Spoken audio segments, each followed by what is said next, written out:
Hi everyone. This week's Monday Vibes theme is reclaim.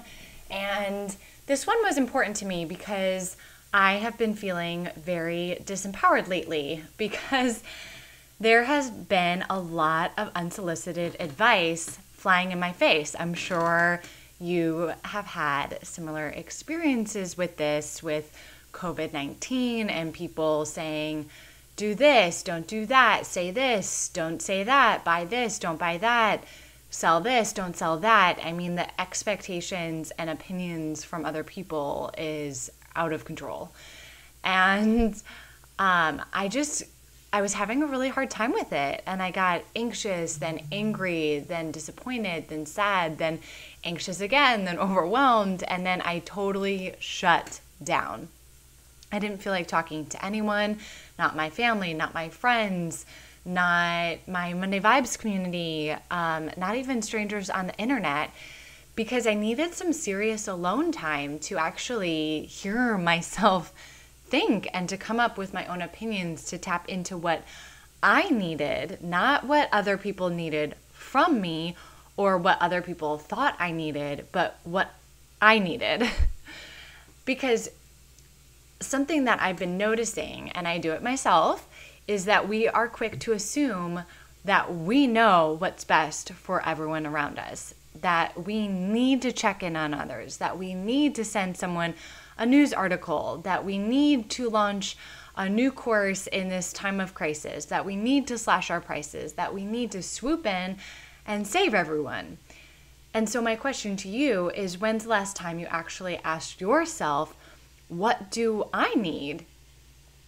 And I really believe that we can support each other better when we actually know what someone needs, when we've taken the time to ask them what they need instead of assuming that we know what they need.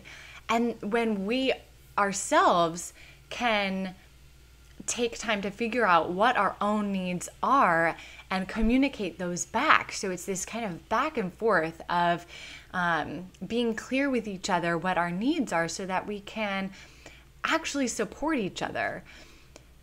And so when I emerged from my dark hole of 1 to 2 to maybe 3 weeks of not really talking to anyone, I had a much clearer idea of what I needed. And so I'm going to give you some examples of the steps that I took.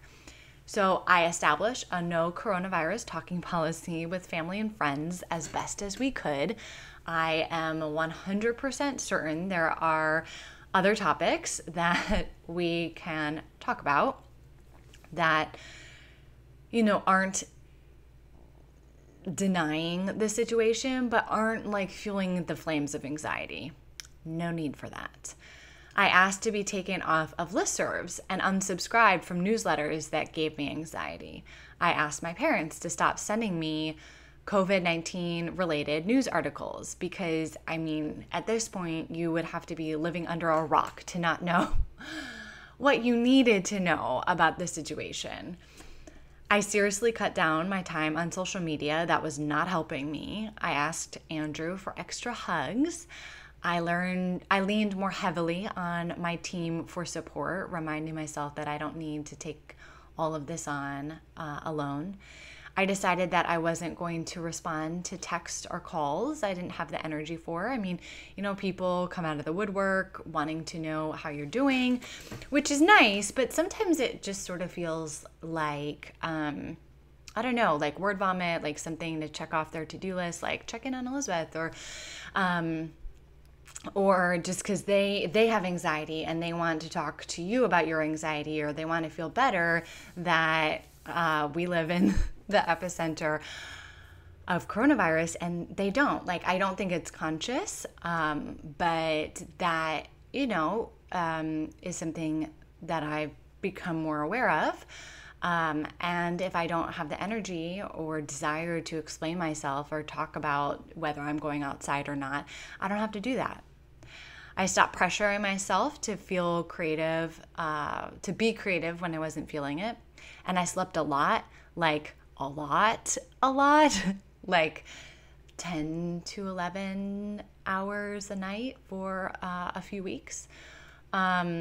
I signed up for a course on regulating my nervous system, and I committed to daily breath work, which has been super supportive for me in, just getting back in my body and learning to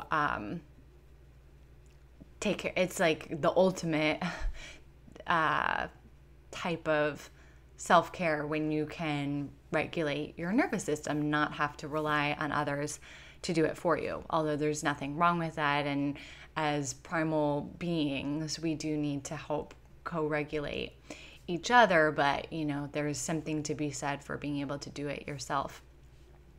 So a lesson I keep learning is that we're not here to rescue other people, that other people don't need us to rescue them. They don't need to be rescued. We're here to rescue ourselves, and by doing so, we show others how to do the same. And so to me, that's what radical self-love is all about, knowing the difference between rescuing versus empowering, knowing your triggers and shadows, knowing your needs and how to communicate them, knowing your limitations and boundaries, knowing your desires. It all starts with you. And that's how we take our power back, when we stop looking outside ourselves for answers and starting to trust our own inner authority. So if you would love support around reclaiming your power, join me for my new online workshop called Self-Love 2.0 Beyond Bubble Baths and Positive Affirmations. We will be going deep, but also keeping things light. So you can expect meditation and journaling and research and creative expression and somatic exercises and dancing, plus community. And I know we could all use a little more community right now. Nothing is more inspiring than when a group of women comes together and stands in their power. I know it just gets me all excited. So I hope that you join and are part of the magic. I will include a link to register in the comments. And if you have any questions, let me know. And of course, as always, if you want the full digital self-care package and to receive the subscriber-only tools and resources, you can sign up for Monday Vibes on my website, www.elizabeth-sue.com/mondaybvibes. Take care, everyone. Mwah!